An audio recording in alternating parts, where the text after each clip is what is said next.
트럼프 대통령이 아프리카, 중남미 국가를 경멸하는 발언을 해 파문이 일파만파입니다. 워싱턴의 트럼프 호텔에서는 항의 퍼포먼스가 벌어지기도 했습니다. 황아람 기자입니다. 백악관과 미 국회의사당 사이에 위치해 워싱턴의 랜드마크로 손꼽히는 트럼프 호텔. 정문 위로 여기가 거지 소굴이고 머물 곳이 필요하다면 이곳을 이용하라는 조롱 문구가 나옵니다. 비디오 저널리스트 로빈 벨의 레이저 작품인데 이민법 개정안을 논의하던 중 트럼프 대통령이 중미 아프리카 국가들을 겨냥해 왜 거지 소굴 같은 나라의 국민을 받아줘야 하냐고 주장한 것에 대한 항의 시위입니다. What does that mean to call your African country, the black people, shithole? It's a disgrace. 외신들은 슈토를 변소, 쓰레기 구덩이, 더러운 국가 등 다양하게 번역했습니다. 트럼프 대통령은 뒤늦게 한 발 물러섰지만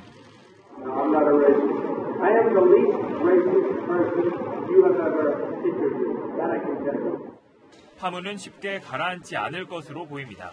채널A 뉴스 황아람입니다.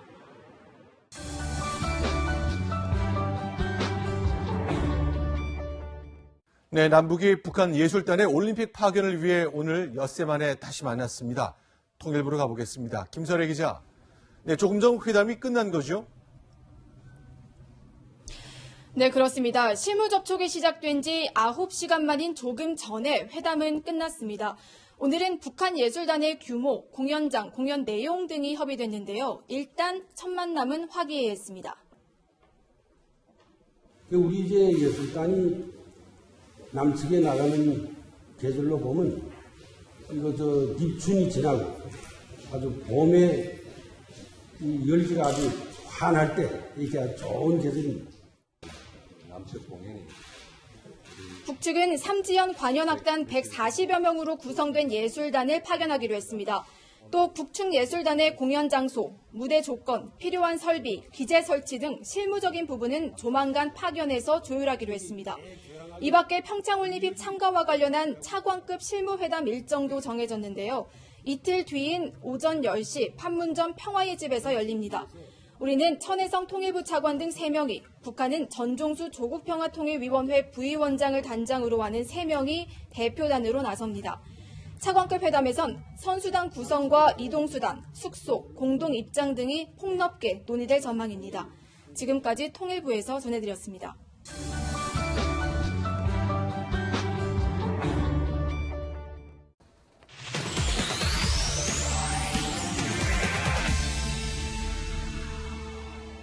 네, 뉴스 분석 오늘의 에디터는 이동영 산업부장입니다. 키워드 먼저 설명해 주시죠. 예, 오늘의 키워드는 변죽입니다. 오늘 강도 높은 미세먼지 저감 대책이 시행된 첫날이지만 핵심을 비켜갔다는 비판이 끊이지 않았기 때문입니다. 네, 그동안 폭염이나 폭설 때문에는 이 재난 문자가 온 적은 있었지만 어제 미세먼지 재난 문자가 왔어요. 굉장히 당황하신 분들도 있었을 것 같은데 전에도 이런 문자가 온 적이 있었나요? 예, 보시는 것처럼 어제 이런 문자가 개인들에게 발송이 됐기 때문에 많은 분들이 깜짝 놀랐을 겁니다. 서울시나 환경당국에서는 이 미세먼지 문제를 자연재해 이상의 문제로 보기 때문에 이런 강도 높은 대책을 시행하는 건데요. 대중교통 무료 시행은 물론이고 차량 이부제 그리고 공공기관에서 시행하는 대형 사업장은 오늘 하루 공사를 중단하는 등 아주 강도 높은 미세먼지 저감 대책이 시행된 겁니다. 네, 미세먼지를 잡으려고 발빠르게 여러 가지 대책을 시행하고 있는 것인데 왜 아까 키워드는 변죽이었습니까? 예, 돈으로 설명을 좀 드리고 싶은데요. 오늘 하루 서울시에서 대중교통 무료 이용을 위해 들어간 예산은 대략 50억 원에서 60억 원에 이를 정도로 많은 돈이 들어갔습니다. 하지만 이번 대책을 왜 실행하느냐를 좀 봐야 될 텐데요. 미세먼지를 줄이기 위한 게 목적 아니겠습니까? 그런데 서울 시내에서 미세먼지를 많이 뿜어내는 것은 경유 버스로 꼽히고 있습니다. 그중에서도 경기도에서 운행되는 버스들이 문제로 꼽히는데요. 경기도가 올해 지난해입니다. 2017년 연간 디젤 버스를 친환경 버스로 바꾸는 데 들어간 예산이 100억 원에 달하고 있거든요. 예. 자, 오늘 하루 이런 예산이 들어갔는데 이런 예산을 이렇게 근본적인 대책에 써야지 오늘 하루 이렇게 무료로 이용을 하게 한다고 해서 서울 시내의 미세먼지가 과연 줄어들 것이냐? 이런 네티즌들의 비난이 솟구쳤던 겁니다. 네, 예산으로 보니까 체감이 되긴 하는데 어쨌든 이런 대책을 시행하는 것이 방향은 맞는 것 아닙니까? 예, 맞습니다. 어찌됐든 서울 시내에서 발생하는 미세먼지를 줄이기 위해 서울시 차원에서 할 수 있는 모든 일들을 한다는 것, 그 방향은 맞다고 봐야 될 텐데요. 하지만 경기도나 인천에서 당장 우리는 그런 예산을 부담할 수 없다라고 하면서 반발하는 움직임이 나올 정도로 이 세 개 지방자치단체의 공조가 이루어지지 않은 상태에서 서울시가 혼자서만 했을 때 과연 서울의 대기질이 깨끗하게 보존이 되고 미세먼지를 줄일 수 있겠느냐, 이런 비판의 목소리는 계속해서 나올 수밖에 없습니다. 네, 그렇다면 결국 오늘 우리가 본 여러 가지 대책들은 근본적인 문제 해결과는 거리가 먼 정책이라고 봐야 하는 건가요? 예, 이 질문에 대해서 제가 한마디로 표현할 수 있는 단어가 있습니다. 바로 2대 8입니다. 한국에서 발생하는 미세먼지를 조사해 보니까 중국발 미세먼지가 80%를 차지했고 한국 국내에서 순수하게 발생하는 미세먼지가 20%에 불과하다는 얘기죠. 그런데 환경당국에서는 중국을 향해서 얼마나 적극적으로 요구를 하고 있느냐, 이런 비판이 나오는 겁니다. 특히 중국의 동부 해안에 자리 잡은 중화공업지대에서는 막대한 양의 미세먼지가 배출이 되고 있다, 이런 분석이 나오고 있지만 이 부분에 대해서 우리 정부가 강력하게 중국에 조치를 요구하고 있다는 소리는 아직까지 들어보지 못한 게 현실이거든요. 정부에서 내놓고 있는 대책이란 게 2020년까지 환경협력센터를 만들겠다, 이런 보관들을 내놓고 있을 뿐 구체적으로 어떻게 얼마만큼 줄여나가겠다, 이런 계획을 밝히지 못하고 있기 때문에 우리나라에서도 스스로 우리의 미세먼지를 줄이기 위해 노력은 해야겠지만 근본적으로 우리에게 가장 큰 피해를 입히고 있는 중국 측을 향해서 어떤 저감 대책을 내놓을 수 있는지 요구하는 당당한 모습들을 국민들이 기대하는 것 같습니다. 네, 국민의 건강과 관련이 있는 만큼 좀 더 효율적이고 근본적인 대책이 필요할 것 같습니다. 이동영 산업부장이었습니다.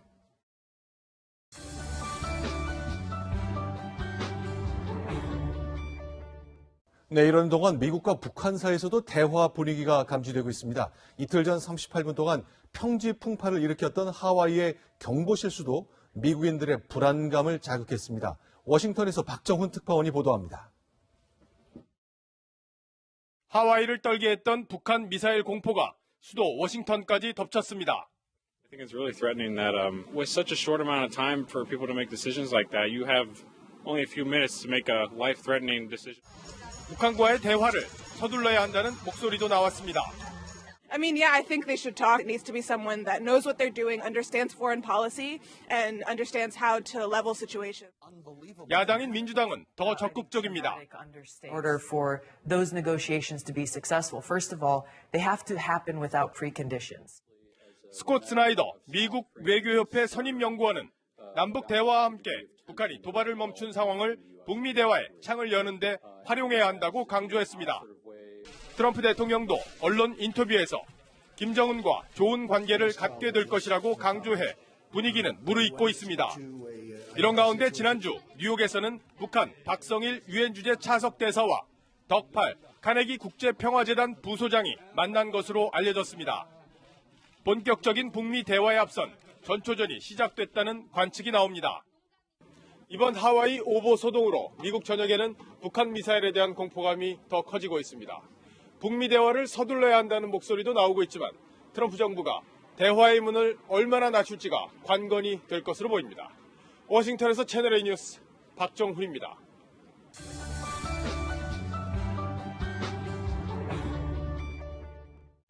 국제 봅슬레이 연맹이 우리 팀과 별도로 남북 단일팀에도 올림픽 출전권을 주겠다는 파격 제안을 했는데요. 그런데 정부는 아이스하키 팀 외에는 단일팀 구성이 없다고 거절했습니다. 왜일까요? 이범찬 기자입니다. IOC 위원인 이보 페리아니 국제 봅슬레이 연맹 회장이 채널A와의 전화에서 IOC에 정식으로 봅슬레이 종목 남북 단일팀 출전을 제안했다고 밝혔습니다. As a forerunner, of course, must be one pilot from South Korea. We have to create a crew, 2-man or 4-man, with half of the team from North Korea. 평창 올림픽에는 한국의 남자 2인승, 4인승 팀이 출전합니다. 여기에 별도로 남자 단일팀 출전을 제안한 겁니다. I just propose to show the world through the sport is possible to send a message of peace and openness. 그러나 정부는 봅슬레이 단일팀을 전혀 고려하지 않는다고 선을 그었습니다. 여자 아이스하키 팀도 또 논의 중이고 그거 이외에는 피겨, 오늘 나온 봅슬레이 다른 종목의 단일팀은 고려한 적도 없고 검토할 계획도 없습니다. 참가하는 데 의미가 있더라도 북한 봅슬레이는 국제봅슬레이 연맹에 등록 선수가 없을 정도로 경쟁력이 한참 떨어집니다. 게다가 남북 선수가 호흡을 맞추기에도 현실적으로 시기가 늦었다는 입장입니다. 채널A 뉴스 이범찬입니다.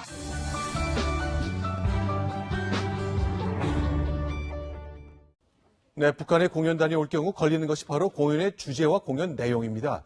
저희가 북한 모란봉 악단의 공연을 분석해봤습니다. 최선 기자입니다. 화성 14형 탄도미사일 발사 직후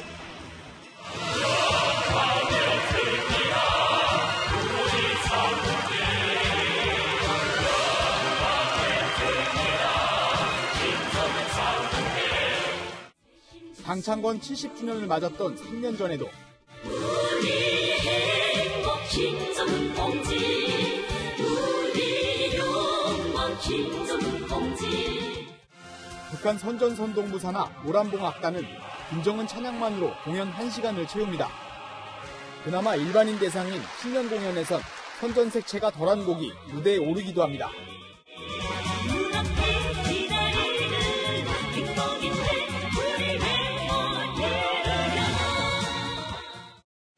또 클래식 곡을 관현악 세계명곡으로 소개했는데 이처럼 남측 공연에서 외국 곡을 연주할 가능성도 있습니다.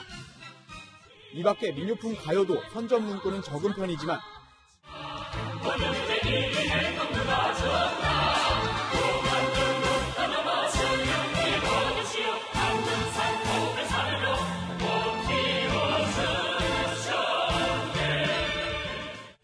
스치듯 들어가 있는 경우도 있어 꼼꼼한 검토가 필요합니다. 채널A 뉴스 최선입니다.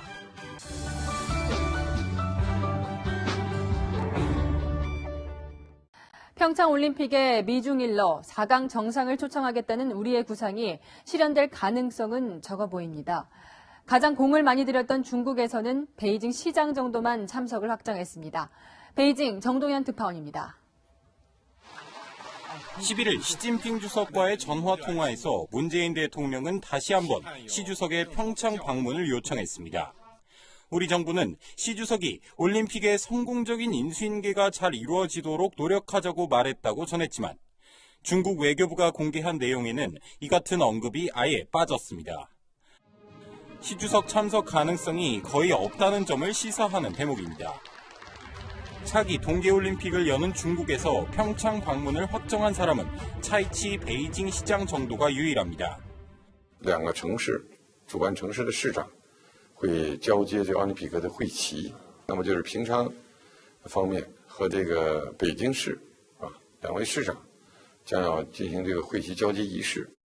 베이징의 외교 소식통은 현재로서는 상무위원급에서 한 명이 참석하는 것이 가장 현실적이라고 전했습니다. 우리 정부는 시 주석을 대신해 리커창 총리의 참석을 기대하고 있습니다. 평창 올림픽 기간 4강 정상의 평창 올림픽 참석도 사실상 어려워졌습니다. 베이징에서 채널A 뉴스 정동현입니다.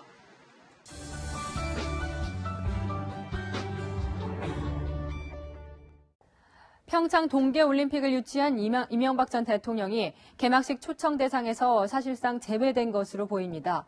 88 올림픽을 유치한 전두환 전 대통령도 올림픽 행사에 참여하지 못한 전례가 있습니다. 송찬욱 기자입니다. 평창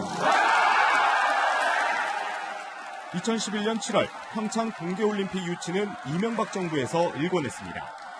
그러나 정작 이 전 대통령은 평창올림픽 개막식에 초청받지 못할 가능성이 커 보입니다. 평창 동계올림픽 조직위 관계자는 채널A와의 전화 인터뷰에서 현 정부에서 이 전 대통령을 부를 수 있겠느냐고 말했습니다. 다스와 국정원 특수활동비 의혹 등 이 전 대통령을 겨냥한 검찰 수사를 감안할 때 회의적이라는 반응입니다. 88 서울올림픽을 유치하고도 초청받지 못했던 전두환 전 대통령 사례를 언급하기도 했습니다. 이 관계자는 아직 국내 초청 대상을 확정한 건 아니라고 밝혔지만 이미 국회의장단 등 초청 대상을 정해 비공식 전달한 사실도 확인됐습니다. 이 전 대통령 측은 올림픽을 유치했는데 초청장도 보내지 않고 이런 방구도 없다며 불쾌하다는 반응입니다. 자유한국당도 거들고 나섰습니다. 동계올림픽은 우리가 유치했습니다.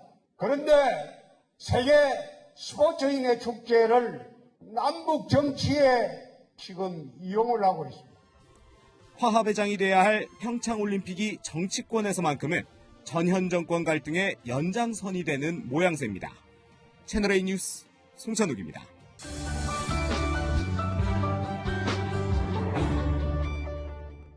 네, 2월 4일 바른정당과 합당하는 국민의당이 오늘 당무위원회를 다시 열었습니다. 지난주 볼썽사나운 모습을 보였던 바로 그 회의죠. 오늘은 취재기자의 회의장 접근을 아예 차단했습니다. 김민지 기자입니다. 여의도 국민의당 당사가 갑자기 소란스러워집니다. 무슨 나쁜 짓을 하려고 비공개를 하는 거예요, 이걸. 국민의당은 전당대회 분산 개최와 참석 대상 선정 문제를 논의하기 위해 당무위원회를 열었습니다. 하지만 비공개로 하자 통합 반대파가 항의하고 나선 겁니다.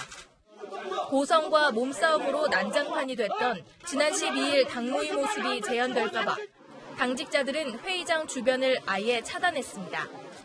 2시간 40분간의 공방 끝에 당무위는 당비를 납부하지 않은 이른바 유령당원의 당직 박탈이 가능하도록 하고 전당대회를 분산 개최할 수 있도록 당규를 개정했습니다. 분산 개최를 통해 투표율을 높이고 표심을 알 수 없는 유령당원의 투표권 제한으로 안철수 대표에게 좀 더 유리해졌습니다. 안철수의 새 정치는 썩은 정치다. 우리는 우리의 길을 가자 이겁니다. 그래서 개혁신당의 창당 준비를 박차를 가하자. 통합 반대파의 비판 속에 안 대표의 통합 행보는 계속되고 있습니다. 채널A 뉴스 김민지입니다.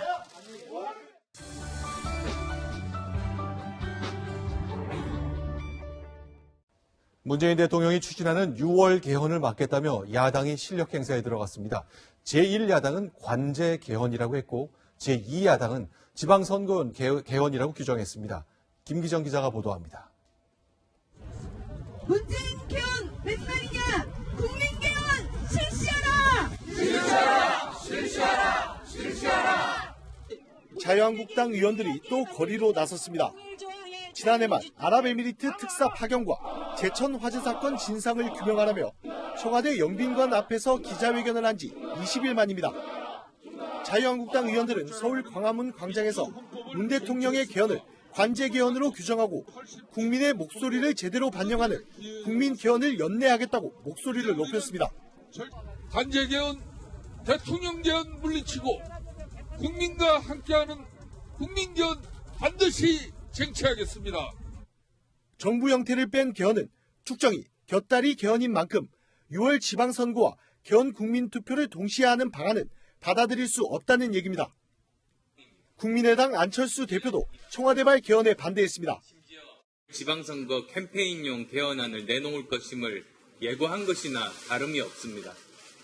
이것은 야당에 대한 선전포고라고 볼 수밖에 없습니다. 오늘 국회에서 열린 첫 개헌특위에선 여야 간 입장차만 확인하는 자리였습니다. 채널A 뉴스 김기정입니다.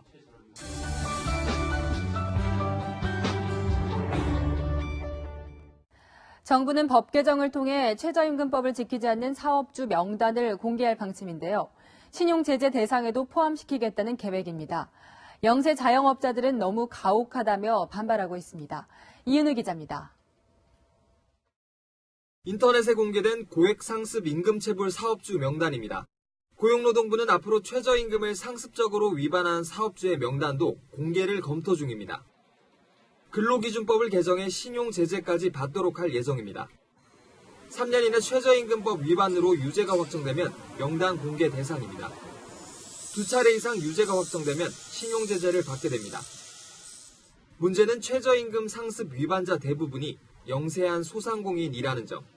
지난해 자영업자 10명 중 8명이 임금을 체불하거나 최저임금 등 근로계약을 준수하지 못했습니다. 소상공인들은 가혹한 처사라고 반발합니다. 제도적인 정립이 안 된 상태에서 무조건 처벌 위주로만 하는 거는 사람들이 좀 아쉬움은 있는 것 같고. 특히 신용 제재 대상이 되면 신용 불량자로 등록돼 대출 등의 금융 서비스를 받을 수 없습니다. 자금력이 없는 소상공인에게는 치명적일 수밖에 없습니다. 최저임금 부분은 꼭 지켜져야 되기 때문에 이런 것들이 강화돼야 된다. 이거에는 현재 당신이 서 있는 거고. 명단이 공개되면 사업주의 개인정보와 체불액 등이 3년간 관보와 고용노동부 홈페이지에 게시됩니다. 채널A 뉴스 이은우입니다.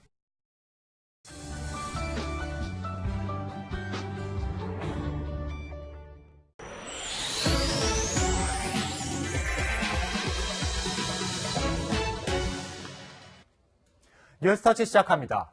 오늘은 밤사이 강원도 양양에서 일어난 산불 이야기로 시작합니다. 산등성이를 따라 시뻘건 불길이 일렁거립니다. 주변은 매캐한 연기로 가득 찼는데요. 어젯밤 8시쯤 강원도 양양군에 있는 가정집에서 불이 났고 이 불이 순식간에 주변 산으로 번진 겁니다. 헬기 4대를 비롯한 30여 대의 장비와 1,300명이 넘는 인력이 투입이 됐는데요. 산세가 험하다 보니 15시간 만인 오늘 오전 11시가 돼서야 불길을 잡았습니다. 이 화재로 축구장 2개 크기의 산림이 불에 탔습니다. 특히 근처에 있던 사찰 부근까지 불이 번지면서 스님과 신도 등 30여 명이 급히 대피하기도 했는데요. 놀란 주민들도 가슴을 쓸어내렸습니다. 아주 상황이 아주 안 좋았거든요.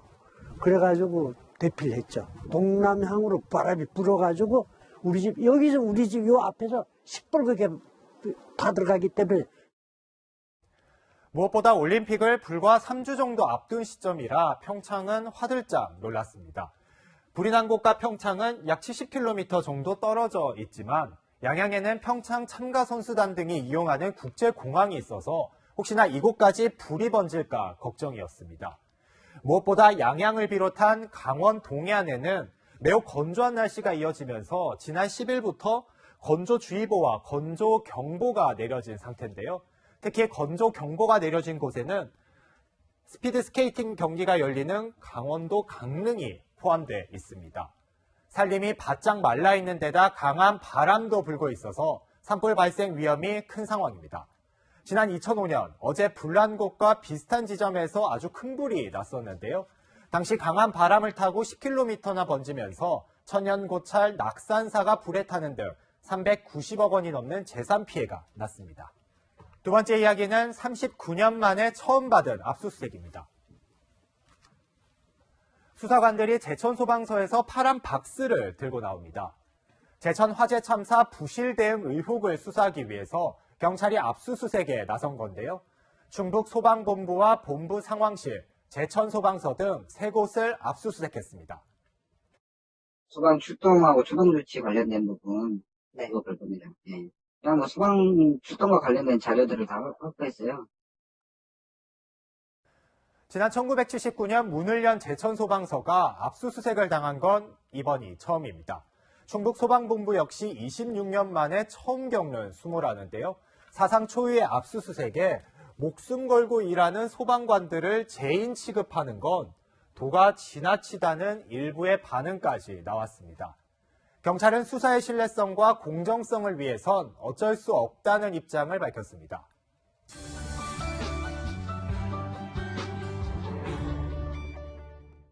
네, 친박계 정치인이 줄줄이 구속되는 가운데 이번엔 홍문종 자유한국당 의원을 겨냥한 수사가 시작됐습니다. 강경석 기자가 단독 보도합니다.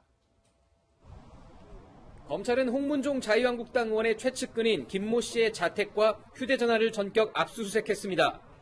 홍 의원이 이사장으로 있는 경민학원을 압수수색하면서 친박연대 사무총장을 지낸 김 씨도 정조준한 겁니다. 오늘 검찰 소환조사도 받은 김 씨는 10억 원이 넘는 경민학원 자금을 횡령한 혐의를 받고 있습니다. 검찰은 김 씨와 경민학원이 허위 거래를 통해 자금을 빼돌린 것으로 의심하고 있습니다. 아울러 검찰은 김 씨가 경민학원에서 횡령한 돈을 홍 의원에게 전달했는지 조사 중입니다. 검찰은 이달 초 구속된 이우연 한국당 의원을 수사하는 과정에서 범죄 혐의를 포착했다고 설명했습니다. 검찰은 2014년 지방선거 당시 공천 신청자들이 당시 당 사무총장이었던 홍 의원에게 금품을 전달했는지도 확인할 계획입니다. 이에 대해 홍 의원은 2012년 대선과 2014년 지방선거 공천과 관련해 어떠한 불법 정치자금을 받은 적이 없다고 해명했습니다. 채널A 뉴스 강경석입니다.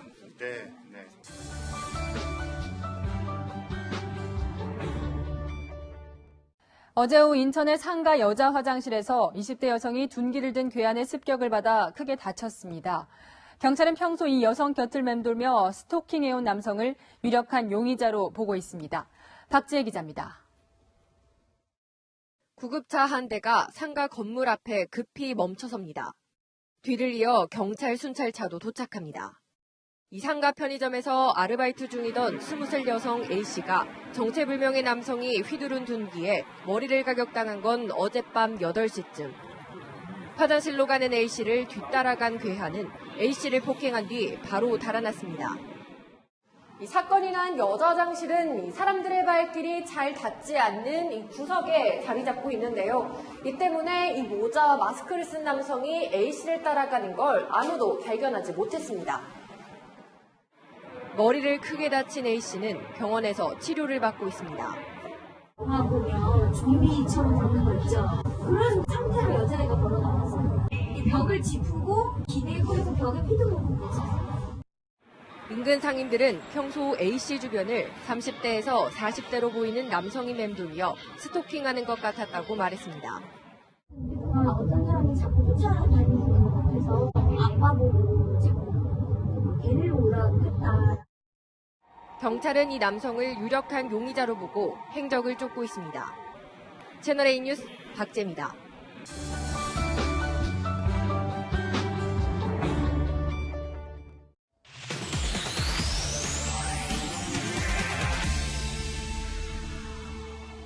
네, 조금 전 보신 것처럼 조국 대통령 민정수석의 권력기관 혁신 발표 이후 검찰 내부가 뒤숭숭합니다.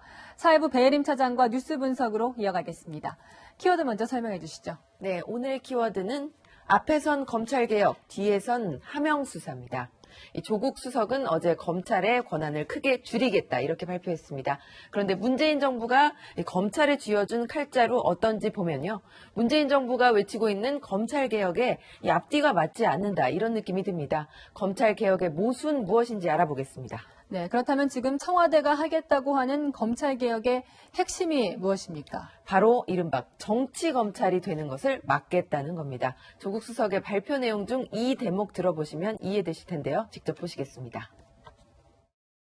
2012년 국정원 댓글 수사 사건, 정윤회 문건 사태 등에서 보듯이 검찰은 정치 권력의 이해 내지 자기 조직의 기득권 유지를 위해서 검찰권을 오남용해왔습니다. 네, 조국 수석이 직접 언급한 국정원 댓글, 정윤회 문건 사건 모두 이명박, 박근혜 정부에서 이 정치 수사로 규정된 사건들이었습니다. 무엇보다도 문재인 정부는 이 노무현 전 대통령의 서거, 가슴 깊이 남아있죠. 이명박 정부와 검찰이 손발을 맞춘 정치 수사를 해서 노무현 전 대통령이 서거했다 이렇게 평가하고 있기 때문에 이랬던 검찰을 개혁하겠다 이런 의미입니다. 네, 정권과 손발을 맞추는 정치 검사를 없애기 위해 개혁을 하겠다. 네. 그렇다면 문재인 정부 이후 검찰은 예전보다 중립적이었다고 할 수 있습니까?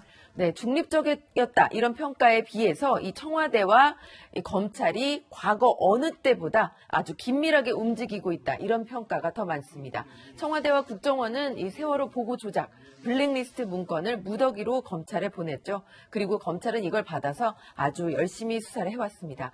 특히 박근혜 전 대통령은 국정농단 수사에 이어 특활비 수사까지 수사를 받고 있고요. 추가 기소됐죠, 최근에. 그리고 이명박 전 대통령의 경우는 댓글, 다스, 특활비 3중 수사를 받고 있는데 이 검찰이 어떻게든 포토라인을 세우는 게 목표나 다름없어 보인다. 이런 말이 나옵니다. 네, 검찰 입장에서는 문재인 정권에서도 이렇게 수사를 열심히 했는데 권한을 대폭 축소한다고 하니까 불만이 나올 수밖에 없겠어요. 네, 그래서 검찰 내부에서는 토사구팽이라는 말이 나오는 겁니다. 검찰의 권한, 비대해서 분산할 필요는 있어 보입니다. 하지만 문재인 정부는 이 적폐청산이라는 이름 아래에서 이 검찰의 비대한 권한을 이용해서 전 정권과 전전 정권을 수사하고 있다. 이런 비판에서 자유롭지 못할 겁니다. 네, 그렇다면 검찰이 청와대의 안대로 손발이 묶일 거라고 보십니까? 네, 청와대가 끊임없이 적폐 수사를 하라고 압박을 하면서 그러면서 검찰의 힘을 뺏겠다. 지금처럼 계속 이 기조를 유지한다면 이 검찰도 조직의 권한 지키기를 위한 전쟁에 나설 수도 있다. 이런 관측이 나옵니다. 이 미국에서는 48년 동안 FBI 수장을 지내면서 이 8명의 대통령을 겪은 이 존 에드거 후버 전 국장의 케이스가 많이 주목을 받고 있는데요. 당시 미 대통령 등 권력자들의 사생활이 담긴 엑스파일을 흔들면서 이 권력자들과 긴장 관계를 형성했었습니다. 그리고 제임스 코미 전 국장도 최근에 트럼프 대통령과 이 충돌 끝에 해임되기도 했는데요. 그러니까 이런 모습 우리나라에서도 볼 수 있을 거란 전망이 나옵니다. 노무현 전 대통령 당시에 검사와의 대화 같은 힘겨루기 그리고 국회 법안 처리 진통이라는 변수들이 앞으로 산적해 있는데요. 이 문재인 정부의 권력기관 개편이 얼마만큼 성과를 낼 수 있을지 오히려 역풍을 불러일으키는 건 아닐지 지켜봐야겠습니다. 네, 여기까지 듣겠습니다. 배혜림 사회부 차장이었습니다.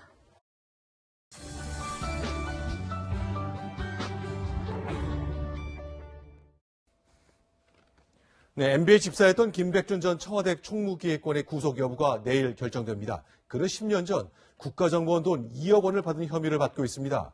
누구로부터 어디에서 받았다고 검찰이 파악했는지 김유빈 기자가 단독 취재했습니다.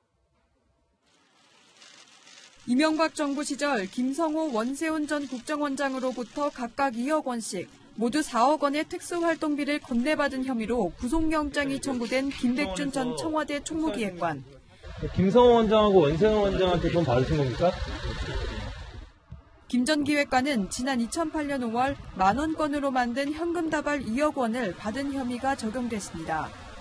당시 청와대 앞에서 국정원 예산관으로부터 현금 다발을 건네받은 정황이 포착된 겁니다. 현금 다발은 여행용 가방인 캐리어에 담겨 있었던 것으로 전해졌습니다. 검찰은 김진모 전 청와대 민정이비서관이 특활비 5천만 원을 민간인 사찰 폭로자의 입을 막으려고 사용한 정황을 확인했습니다. 구속영장이 청구된 김백준 전 기획관과 김진모 전 비서관의 구속 여부는 이르면 내일 결정됩니다. 채널A 뉴스 김유빈입니다.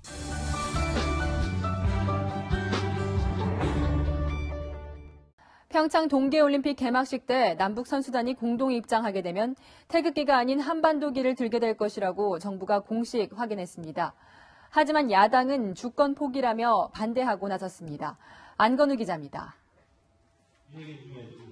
국회 평창 동계올림픽 지원특위에 출석한 도종환 문화체육관광부 장관이 한반도기 사용 가능성을 밝혔습니다. 부산 아시안게임 때도 대구 하계 유니버시아드 대회도 우리가 주최국이었는데 그 두 대회에서도 한반도기를 들고 입장을 했습니다. 개막식 때 남북 공동 입장이 확정되면 태극기 대신 한반도기를 들 것이라는 설명입니다. 자유한국당은 즉각 반발했습니다. 한반도기 들고 들어가고 남북 간의 평화가 얼마나 오래 지속됐습니까? 신성한 스포츠의 장에서 이런 정치적인 논리로 당연히 지켜져야 할 이런 원칙들이 무시될 수 있겠습니까? 반면 여당은 지나친 정치적 해석을 경계했습니다. 어려움을 극복하고 지금 참가한다고 하고 있는데 정치 시온이 하는 이런 어떤 평화해서는 안 된다고 생각합니다. 북한의 참가 여부, 남북 공동 입장 여부 등이 확정되지 않은 상황에서도 정치권 공방은 점점 더 가열되고 있습니다. 채널A 뉴스 안건우입니다.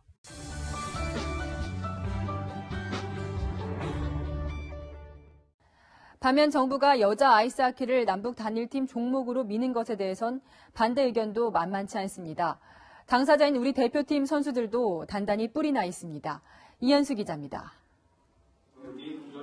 정부가 아이스하키 남북 단일팀에 집중하겠다고 밝혔지만 단일화로 인해 우리 선수들이 받을 불이익이 부각되면서 청와대 국민청원 홈페이지에도 반대 의견이 압도적입니다. 실제 시민들의 의견은 어떨까? 거리 민심은 인터넷 여론과는 달리 찬성이 다소 우세했습니다. 이렇게라도 해서 길을 터나가야지. 같이 남북 간에 같은 형제인데 해야죠. 반대 의견의 대부분은 20, 30대였습니다. 우리 선수들의 출전에 제약이 생기고 전력이 약화돼 실익이 없을 거라는 우려 때문이었습니다.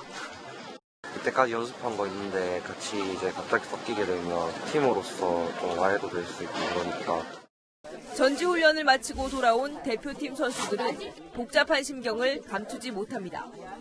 게임을 뛰는 건 선수들인데 저희도 모르게 너네는 북한이랑 같이 뛰어야 할 수도 있어 라는 얘기를 통보식으로 받으니까 평화올림픽의 상징이 될 아이스하키 단일팀을 놓고 진통이 계속되고 있습니다.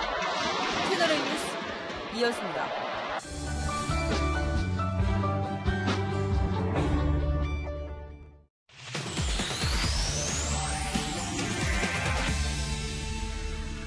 네, 뉴스 분석 오늘은 하태원 국제부장입니다. 자, 오늘의 분석 키워드 뭐죠? 네, 6일 만에 재개된 남북 대화가 묘하게 흘러가고 있습니다.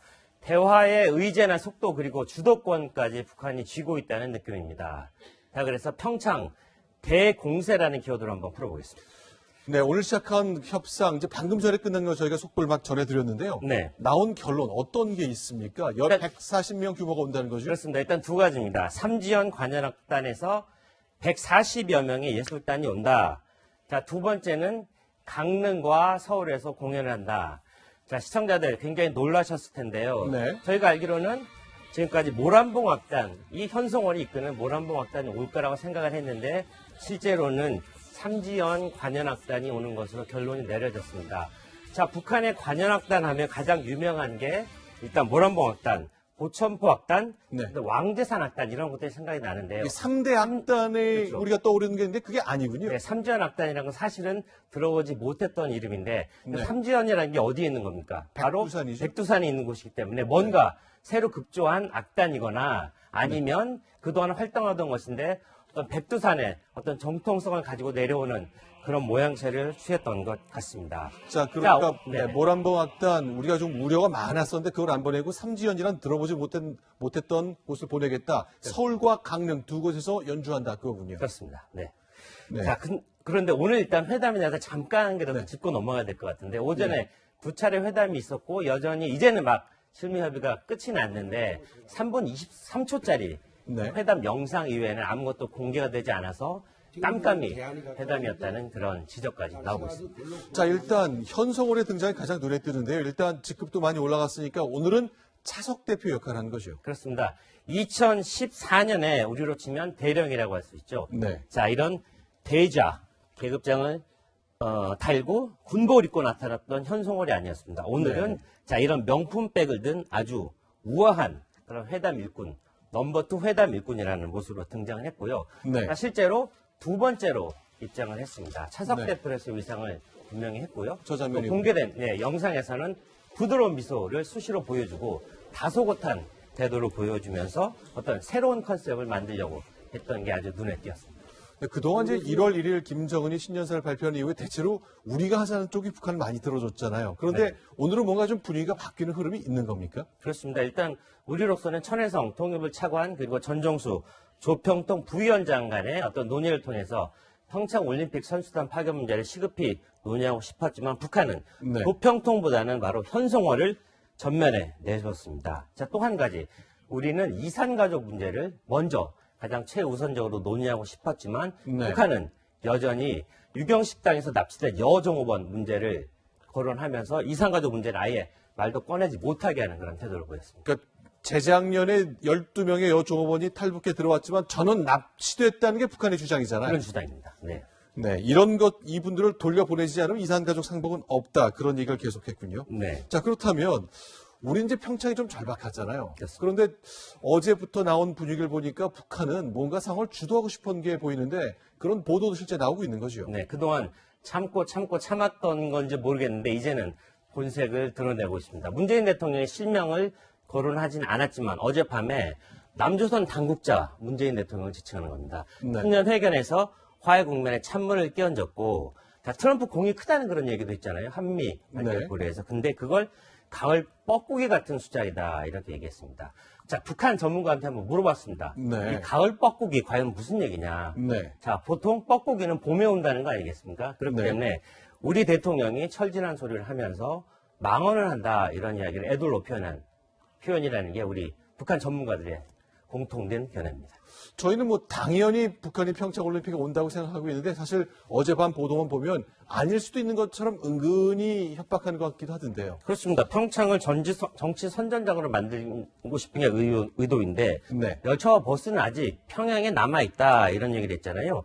그건 자기들 마음대로 되지 않을 경우 언제든 평창행 티켓을 무효화시킬 수 있다 하는 그런 은근한 압박이고 겁박인 셈입니다. 근데 전체적으로 보면 예술단도 보내고 참관단도 보내고 그러면서 지금 핵과 미사일로 전 세계와 우리를 위협하는 것 그것이 본질인데 본질을 좀 벗어나고 싶은 게 북한 생각인데 뭔가 좀 앞뒤가 바뀐 인상이네요. 맞습니다. 자, 동계올림픽 이제 겨우 25일밖에 남지 않지 않았습니까? 네. 선수단 파견을 위한 이동 경로, 숙소 등을 시급히 논의해야 하는데 관련 문제를 논의해야 될 군사회담 언제 열릴지도 모르는 상황입니다. 단일팀 한다고 했는데 같이 훈련할 시간 정도는 줘야 하는 것 아니겠습니까? 뭔가 첫 단추가 잘못 끼워졌다 그런 생각을 갖지 않을 수 없습니다. 알겠습니다. 하태원 국제부장과 함께했습니다. 고맙습니다.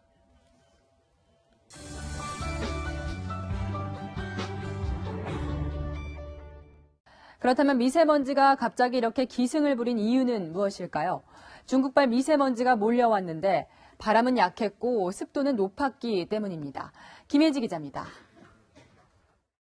미세먼지 농도가 보통 수준이었던 지난 3일과 미세먼지 비상저감 조치가 내려진 오늘 서울 남산에서 찍은 영상입니다. 한눈에 봐도 공기질에 확연한 차이가 있습니다. 왜 그럴까? 중국과 몽골에서 만들어진 미세먼지가 북서풍을 타고 한반도로 몰려왔습니다. 그런데 때마침 우리나라엔 바람이 불지 않아 대기 순환이 막히면서 미세먼지를 밀어내지 못하는 겁니다. 여기에 습도까지 높아지면서 대기층에 쌓인 미세먼지는 눈덩이처럼 커졌습니다. 질소산화물, 휘발성 유기화합물 이런 물질들 간에 화학 반응이 일어나서 새로운 미세먼지를 만들어내기도 합니다. 전문가들은 마스크 착용과 함께 철저한 위생 관리를 당부했습니다. 외출 후에는 손발을 좀 깨끗이 씻고 옷을 잘 털어야겠고요. 물을 좀 8잔 이상 많이 마셔서 미세먼지가 잘 배출될 수 있도록 하는 거죠. 내일은 전국적으로 비가 내리지만 강수량이 적어 미세먼지를 다 씻어내기는 어려울 것으로 보입니다. 채널A 뉴스 김예지입니다.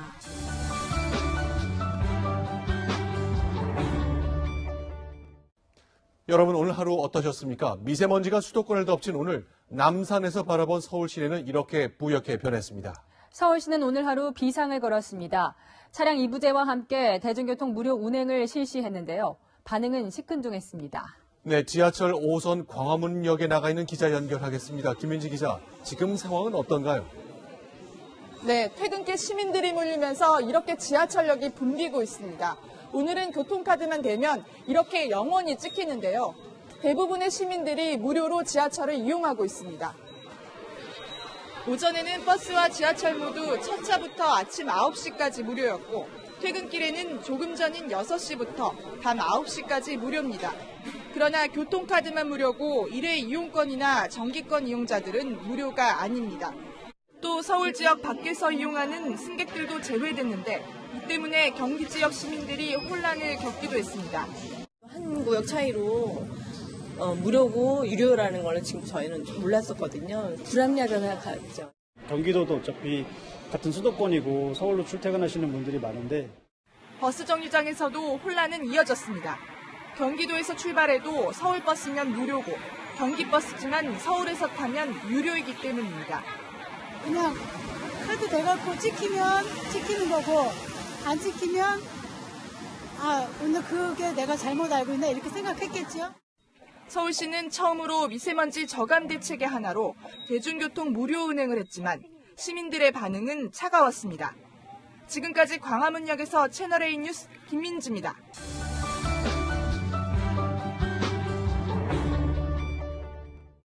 네, 북한에 공연단이 올 경우 걸리는 것이 바로 공연의 주제와 공연 내용입니다. 저희가 북한 모란봉 악단의 공연을 분석해봤습니다. 최선 기자입니다. 화성 14형 탄도미사일 발사 직후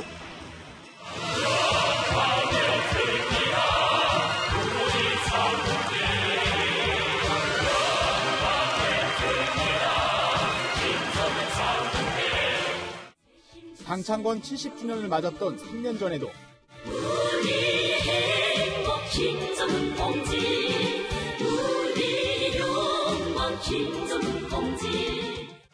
북한 선전선동부사나 모란봉악단은 김정은 찬양만으로 공연 1시간을 채웁니다. 그나마 일반인 대상인 신년 공연에선 선전색채가 덜한 곡이 무대에 오르기도 합니다.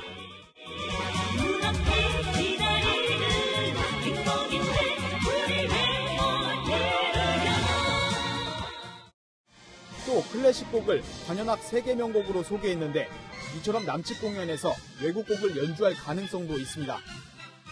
이 밖에 민요풍 가요도 선전 문구는 적은 편이지만